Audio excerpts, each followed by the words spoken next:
Hi guys! So today is Friday, which means araw na naman ng pagpasyal ni Ira sa park after ng work ko.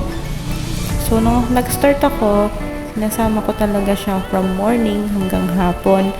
Kaso kasi parang naawa ko sa kanya na kailangan niya ng gumising ng 6:40 then maligo para maisama ko siya sa work. Kaya nung kinausap ko si mama, then sabi ko na afternoon ko na lang siya isasama. Then yun nga, so yun nga Friday, yan ang ginagawa niya doon. Hindi pwedeng wala siyang merienda kasi hindi siya titigil sa isang lugar pag wala siyang kinakain or wala siyang pinapanood. So ayun na nga, fast forward, out na, nandun na kami sa may park. So slide nga lang po ang meron. Kita nyo naman, slide lang ang meron sa park namin.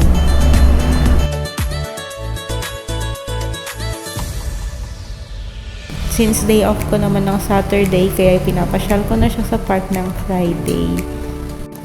Ang bilis pala lumaki ng bata, no guys? Dati, karga-karga ko lang yan. Ngayon, hinahabol-habol ko na sa sobrang kulit. So, yun nga guys. Masaya rin ako na nakikita ko siyang masaya.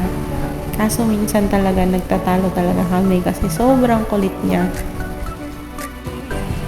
Minsan nga palobat na ako, yung energy ko ubos na, pero siya ang dami-dami pa rin yung energy.